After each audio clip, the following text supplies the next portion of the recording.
All right. All right. Live from the Ram Cave. I'm Joe Tarosian, and this is RamView, the August 11th edition, 2022. Good to be back. Good to be talking Rams football as the season really gets off into full swing tonight with preseason football and everything going on. And Rams released a depth chart, and former Rams are a little bit in the news. Well, they're not really in the news, but I love talking about them. And so, yeah, let's get started here. You can follow me at JoeT13B on Twitter, Instagram. I'm on Facebook. And you can follow my website, joetarosian.com, which is in a little bit of reconstruct right now, getting ready for the start of the season in September. And, of course, right here on YouTube, iHeartRadio, and also Spotify. Please hit like, leave a good review, and we can climb up in the queue and hopefully create something special. All right. So tonight, Giants or Patriots are playing, Titans and Ravens. We've already said Mac Jones isn't playing for the Patriots. It'll be interesting to see if Daniel Jones is playing for the Giants. It's a new debut for Brian Daboll, the Giants starting new HC. And, of course, the Titans and the Ravens, and Lamar Jackson doesn't have a contract yet. Again, folks, we know what preseason is. The only thing that's a drag about preseason to me is the people who pay the money to go to preseason games. And I think it's still a thing where you have got to, when you buy your season seats, you've got to buy the preseason seats. And the preseason prices are the same as the regular season prices. And that's a ripoff by the NFL, which is one of the biggest corporations in the world. And it is ripping off people that way. Anyway, I digress. What's not news today, but is in the news, does that make sense? What's not news, but is in the news, is Tom Brady's taking time off. That was all over when I woke up this morning. I saw it, and it said, he's not going to be back till after August 20th. He's taking a break. And then, 5 minutes later, it says this was prearranged with HC Todd Bowles. And he's Tom Brady, right? He's Tom Brady. He's not going to play in the preseason anyway. And actually, if anyone needs more snaps, it's probably Blaine Gabbert and the other guys that are in camp with the Buccaneers this year. And also, really, do you want Tom Brady? Until you figure out center and your two guards, do you really want Tom Brady taking any heat? I don't think so. In the news, I saw this morning, it made me kind of sad, but it is the nature of the beast, is former Rams running back Malcolm Brown. Remember, he was the beast. He was the physical back the Rams had, 5'11", 225. He was an undrafted free agent out of Texas. He left the Rams after 2020, signed with the Dolphins, ended up in the Saints camp this year, and he was just cut by the New Orleans Saints. He had 6 seasons with the Rams, 2015 through 2020. His best year was 2020 when he ran for 419 yards and 5 touchdowns. Really great production. And again, kudos to Les Snead, Brad Holmes at the time, how they got these clicks out of Malcolm Brown, an undrafted free agent out of Texas. All told, in 6 years with the Rams, which included a pretty severe knee injury one year, the Rams got 1,188 yards out of him and 11 touchdowns. That's playing in the era of Todd Gurley and also sharing touches with players in 2020 as well. Everyone from Cam Akers, Darrell Henderson, all those guys. And so what a great I know it's short. It's not probably what he wanted, but what a great testimony to the Rams scouting department. I sound like a fanboy, but it's true. It's just a great job. He played 7 games for the Dolphins last year, started 3, only scored a touchdown, and he's 29. And it's probably over for Malcolm Brown, but really awesome that he had 7 years. He's going to get a pension, and he's got some great stories to tell, and he's probably got a great future in front of him. And again, another testament to the Rams scouting department. Rams released their depth chart and who's playing and who's not playing this year. But before we get into that, and I've already done my commercial. Oh, by the way, I write books. You can find my books on Amazon.com. Tangent Dreams and Temple City Company of the Ages are 2 high school football books I wrote. Also, I'm a pastor of a small church in Burbank, and I write explicitly Christian novels. So if you're interested, some of them are very dystopian-like, and they're good reads. And I've gotten good reviews, and you can check those out on Amazon as well. And I would refer you to joetarosian.com. But again, the site's in a little bit of flux, and it's not so pretty right now. All right, great. We got that out of the way. Hey, happy birthday to 2 former Rams who are no longer with us. They have already graduated to be with the Lord. One of them is Eric Harris, cornerback. He played for the Rams in 1983 through 85, and the Rams traded for him from the Kansas City Chiefs. Harris was a cornerback out of Memphis. He's about 6'3", 195, great size for a cornerback. He was drafted by the Chiefs in the 4th round in 77, but he played 3 seasons in the CFL and was excelled there. And he came back to the NFL in 1980. He was a 3-year starter for the Chiefs, and he intercepted 17 passes in 39 games. He had a nice run there in Kansas City, but then got traded to the Rams. If you remember the Chiefs, well, I don't think you remember. Chiefs were pretty deep in the secondary in those days. If you remember guys like Albert Lewis and Duron Cherry and some of those guys, but I digress. But the Rams made a deal for Eric Harris on August 19th in 83, and they sent Jarrell Thomas. Remember the guy who had his big flash in the pan in 1980? And Jarrell Thomas got sent to KC. And Harris was a starter for the Rams in 83 and picked off 4 more passes, did a great job at corner.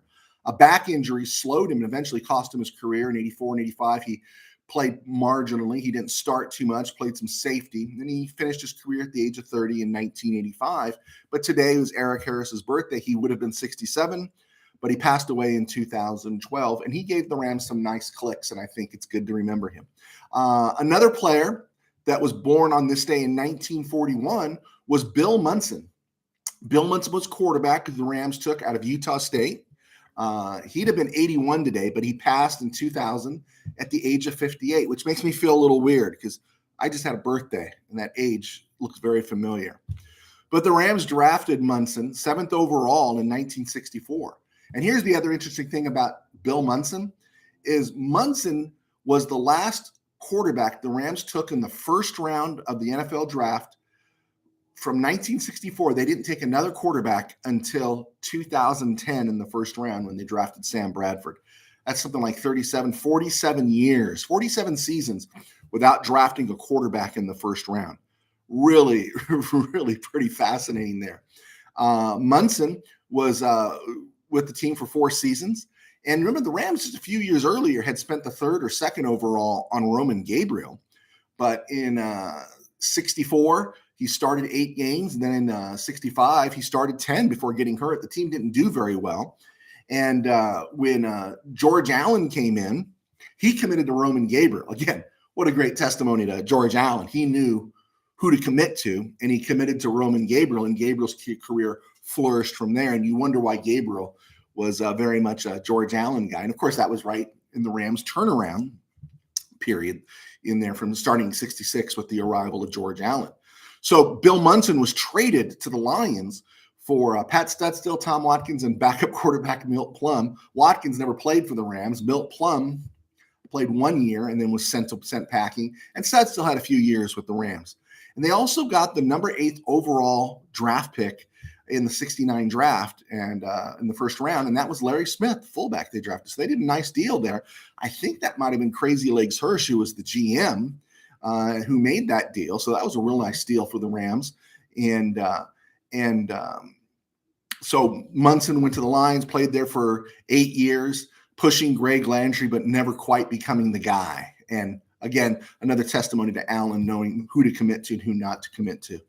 Side note, which is kind of interesting, is literally from 1968 through about 78, it was Landry and Munson, right, in Detroit.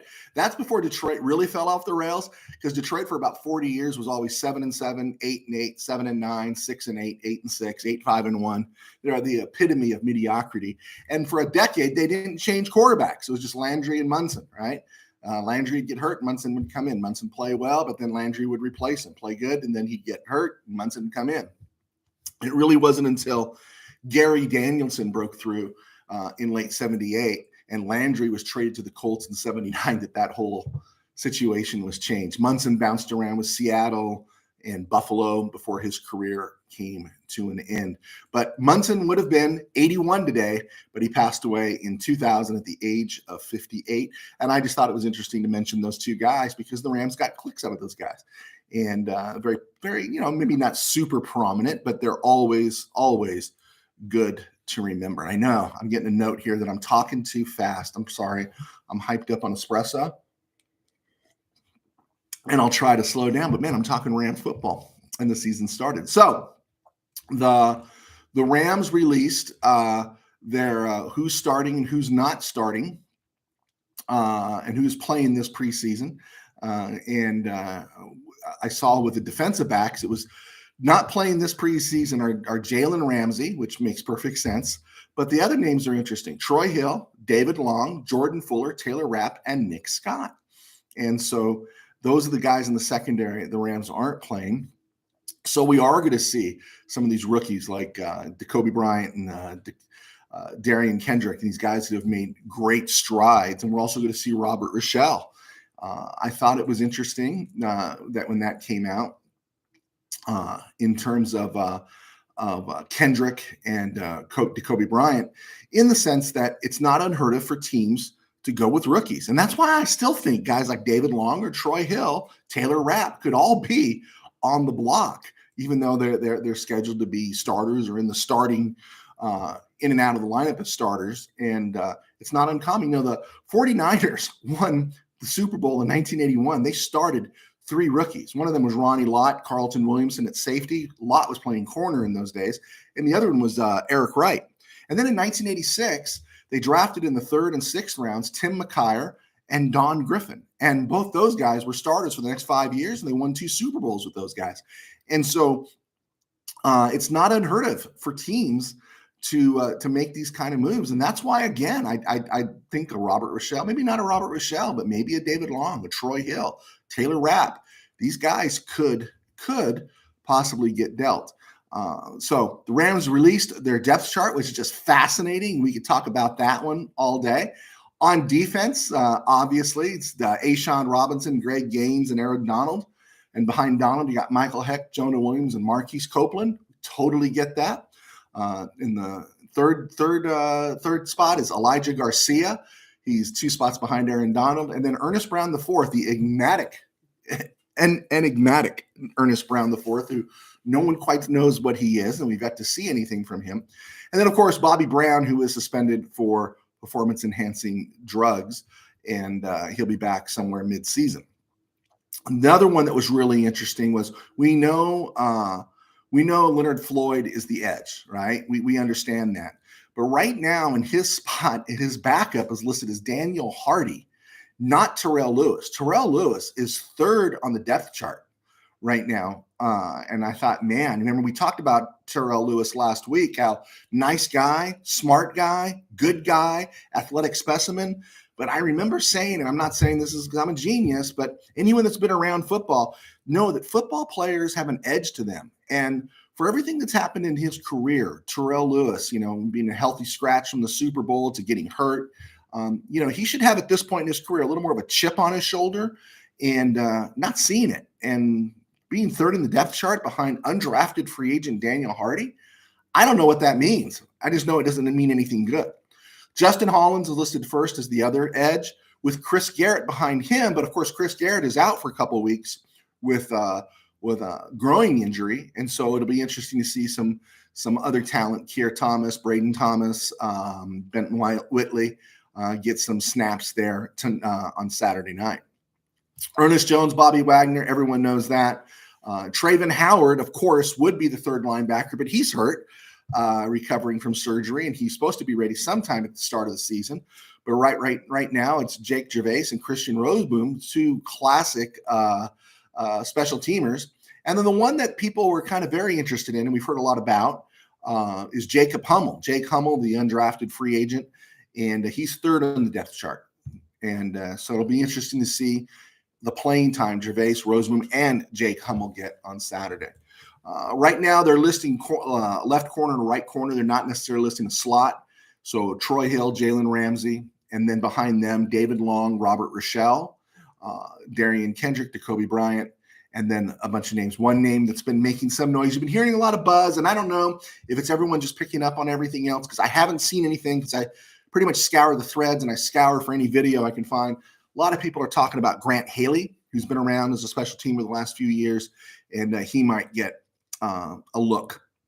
But again, keep an eye on that DB room. Someone's going to get moved. And then you get to safety and free safety, and they've got Nick Scott listed as the starting free safety, with Terrell Burgess behind him, Russ Yeast, and Daniel Isom. Of course, Quentin Lake right now is on the PUP list, so he's not figuring into this equation just yet. And then at strong safety, Taylor Rapp or Jordan Fuller. And so that's interesting on a couple of levels, is that one, it said Nick Scott, Jordan Fuller, and Taylor Rapp are not playing this preseason. Terrell Burgess, now in his third year with the team, is probably going to be playing because he's looking at a roster spot here. And it'll be interesting to say. I would have thought Jordan Fuller would definitely be higher on the depth chart and Taylor Rapp would be second. But Fuller, remember, had the ankle surgery, and maybe he's not recovered completely yet. But I think most Ram fans know there are limits to Taylor Rapp in coverage. And so that's something to keep an eye on. Another name that popped, and he's listed fourth in the depth chart, is on the depth chart is Daniel Isom, TJ Carter Jr., and Jarian McVay, and they're likely to get a lot of playing time this Saturday night.